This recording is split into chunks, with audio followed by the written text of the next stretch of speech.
Je crois profondément qu'il y a une rupture cognitive chez les socialistes. Il n'y a pas que les socialistes qui sont touchés par ce phénomène, mais chez eux, il est particulièrement criant.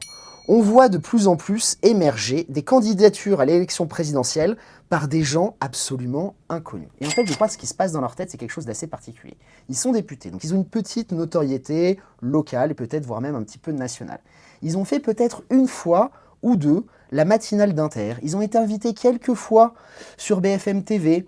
Quelques édits TikTok ont super bien marché, et là, ils croient que tout le monde les connaît et que c'est leur moment de se présenter à l'élection présidentielle. Et donc, on voit de plus en plus émerger des candidatures totalement inconnues du grand public. Moi qui suis la politique, je sais qui c'est, mais pour la plupart des gens, c'est des illustres inconnus. On a qui?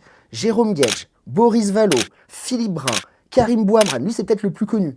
On est où là? Donc elle est là la rupture cognitive chez eux. Ils ont des collaborateurs qui doivent les flatter en permanence, t'es le plus beau, t'es le meilleur, la France n'attend que toi. Ils ont fait quelques vues, ils sont un peu connus sur les réseaux, ils sont invités sur les plateaux et ça y est, candidat à l'élection présidentielle, pas d'équipe, pas de programme, on sort des banalités sur les plateaux télé et tout va bien. Maintenant, on est presque surpris quand un député socialiste est invité à la télé et qu'il dit qu'il n'est pas candidat.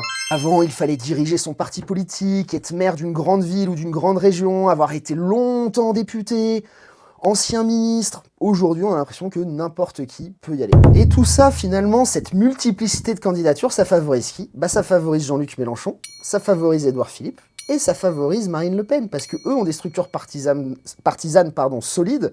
Ils sont candidats depuis longtemps, on sait que ce sera eux, alors ce sera peut-être Bardella à la place de Le Pen, mais finalement, c'est à peu près la même chose. Et donc eux, ils peuvent dérouler face à des amateurs qui sont là en train de se chicaner, primaire ou pas primaire.